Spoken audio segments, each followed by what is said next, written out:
पाकिस्तान के मौशी मिसाइल और गुर्बत से मुतालिक आलमी बैंक की एक रिपोर्ट सामने आई है इस हफ्ते और बहुत ही ज्यादा होशरुबा उसमें इंकशाफात है। Big picture on India, first of all. I guess everyone knows the attractions broadly of the demographics and what's slowly but surely been built there. World bank की रिपोर्ट ये आई है कि 10 मिलियन पाकिस्तानी जो है वो गुर्बत में जा रहे हैं, मतलब they are slipping into poverty. Narendra Modi's been in charge, and that's a good thing for investors in the economy? I think it'll be a very good thing because basically what Modi has done is digitized the Indian economy. He's moving in the direction of more and more technology, and it's amazing. हमारी inflation rate तो 26% है, इससे भी ज़्यादा है, और पाकिस्तान का growth rate 1.8% है. जो इंडिया के लिए वर्ल्ड बैंक ने इसमें एनालिसिस पेश किया है और जो प्रेडिक्शन की है वो 7.5 जीडीपी है, लेकिन ये बात की जा रही है कि ये 7.5% जीडीपी से आगे जाएगी. साहब, वर्ल्ड बैंक ने अपनी रिपोर्ट में कहा है कि पाकिस्तान का मौशी मॉडल नाकारा हो चुका. पहली बात तो ये कि पाकिस्तान के हवाले से पाकिस्तान के लिए उन्होंने एक वार्निंग भी जारी की है. जिस मुल्क के अंदर 3 करोड़ बच्चे स्कूल से बाहर हों, जिस मुल्क के अंदर 3 करोड़ बच्चे स्कूल से बाहर हों. अच्छा, यही बात वर्ल्ड बैंक ने अपने तरीके से की.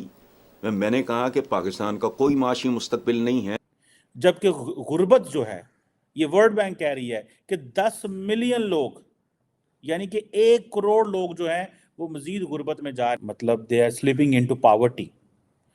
हमारी इन्फ्लेशन रेट तो 26% है, इससे भी ज़्यादा है, और पाकिस्तान का ग्रोथ रेट 1.8% है. लेकिन इससे भी ज़्यादा तकलीफ दे बात जो मैं आपको एज ए स्टूडेंट जिसने पूरी ज़िंदगी जो यूनिवर्सिटियों से अटैच रहा है, पढ़ता रहा है, पढ़ाता रहा है, इससे भी ज़्यादा तकलीफ दे बात यह है कि पाकिस्तान के अंदर हुकूमत ने यह फ़ैसला किया है कि जो 24 अरब रुपए जो पब्लिक यूनिवर्सिटियों को जा रहे थे, जो उनको कट लगा दिया गया. मीन्स के जो पैसे उनको मिल रहे थे उसमें से 24 अरब रुपए का कट लगा दिया गया है, जो स्टेट ओन्ड या पब्लिक यूनिवर्सिटीज़ थी. अब मुझे ये बताएं, हायर एजुकेशन क्या होगी जिस मुल्क के अंदर 3 करोड़ बच्चे स्कूल से बाहर हों, जिस मुल्क के अंदर 3 करोड़ बच्चे स्कूल से बाहर हों, और उस मुल्क के अंदर लिटरेसी की जो डेफिनेशन है वो ये है कि इसको पढ़ना आता हो, नाम लिखना आता हो, और फिर भी उस मुल्क के अंदर लिटरेसी रेट जो है वो 59% हो, वहाँ पे हुकूमत ये फैसला करे कि हमने पब्लिक यूनिवर्सिटीज़ में मज़ीद 24 अरब रुपए की कटौती करनी है, जबकि जो आउट ऑफ स्कूल चिल्ड्रन है वो 3 करोड़ हैं. जबकि गुर्बत जो है, ये वर्ल्ड बैंक कह रही है कि 10 मिलियन लोग, यानी कि 1 करोड़ लोग जो हैं वो मजीद गुर्बत में जा रहे हैं. वहाँ पे हुकूमत ये फैसले कर रही है. अगू तुसी हिसाब ला लो हमारी प्रायोरिटीज किसे, हमने मुकाबला किसे कहते हैं मुकाबला इंडिया ना करना है. वर्ल्ड बैंक की साउथ एशिया रिपोर्ट पर एक एनालिसिस. वर्ल्ड बैंक की साउथ एशिया रिपोर्ट आ गई है जिससे ये पता चलता है कि साउथ एशिया को इंडिया ने बचा लिया है. भारत ने साउथ एशिया को इमर्जिंग मार्केट्स और इमर्जिंग इकोनॉमीज में तो लाकर खड़ा कर ही दिया है, लेकिन इसी के साथ वर्ल्ड बैंक की रिपोर्ट ये कह रही है कि region will be fastest growing in 2024. तो ये जो रीजन फास्टेस्ट ग्रोइंग इन 2024 है, ये सिर्फ इंडिया की वजह से है. इसकी वजह ये है कि इसमें जो डिटेल्स मौजूद हैं वो ये बताती हैं कि पूरे रीजन में अगर कोई कंट्री इस वक्त तरक्की कर रहा है, अगर किसी की जीडीपी तेजी से आगे भाग रही है, और अगर किसी एक कंट्री में ऐसी डेवलपमेंट्स हो रही हैं कि जिससे ये पूरा रीजन आगे बढ़ रहा है, तो वो इंडिया है. मैं ये इसलिए कह रही हूं कि मैं आपको ये बताती हूं कि उन्होंने जो जायजा पेश किया है उससे हमें क्या पता चलता है.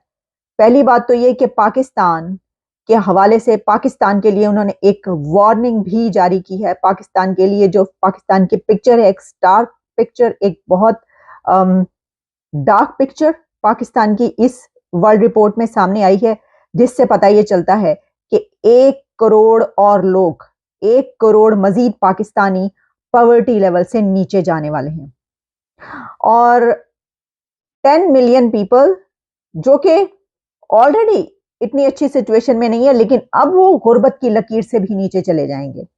और सिर्फ यही नहीं, बल्कि इंडिया, भूटान, बांग्लादेश, श्रीलंका, इस रीजन के जितने कंट्रीज हैं साउथ एशिया में, उनमें पाकिस्तान सबसे बिलो रेट पर जा रहा है, 1.8% जीडीपी ग्रोथ।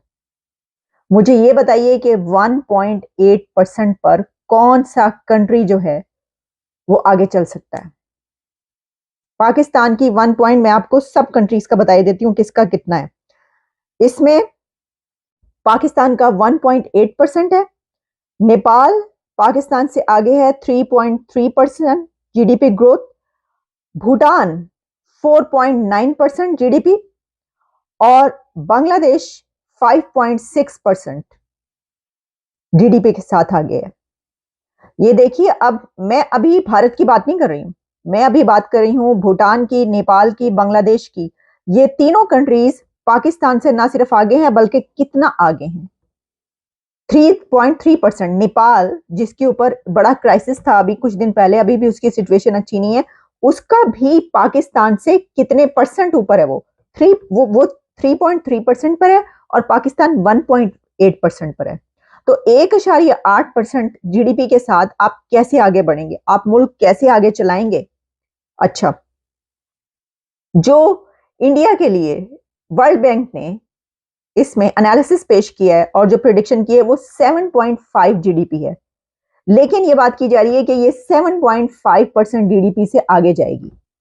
लेकिन भाई अगर आप 7.5% भी ले लें, हालांकि अभी जो कुछ दिन पहले की रिपोर्ट्स आई थी भारत की वो 8.3 और 4% की आ रही थी, जो कि फाइनेंशियल इंस्टीट्यूशंस जो दुनिया के उन्होंने जो रिपोर्ट जारी की।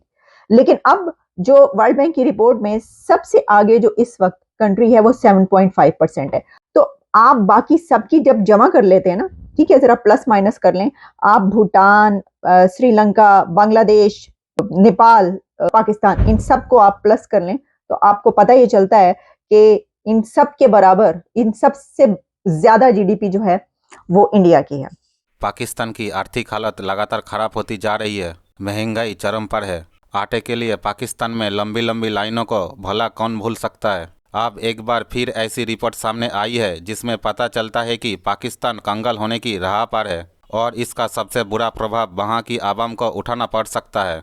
वर्ल्ड बैंक की तरफ से आई रिपोर्ट में ये कहा गया है कि पाकिस्तान की आर्थिक स्थिति लगातार बिगड़ती जा रही है। वर्ल्ड बैंक ने पाकिस्तान को आगाह किया है कि नकदी संकट से जूझ रहे देश में 1 करोड़ से अधिक लोग गरीब रेखा के नीचे जा सकता है। वर्ल्ड बैंक की ये आशंका 1.8% की सुस्त आर्थिक वृद्धि दर के साथ बढ़ती मुद्रास्फीति पर आधारित है, जो चालू वित्तीय वर्ष में 26% पर पहुंच गई है। वर्ल्ड बैंक ने अपनी रिपोर्ट में संकेत दिया है कि पाकिस्तान अपने आर्थिक लक्ष्यों को हासिल करने से चूक सकता है। रिपोर्ट में कहा गया है कि पाकिस्तान अपने प्राथमिक बजट लक्ष्य से पीछे रहते हुए लगातार 3 साल तक घाटे में रह सकता है।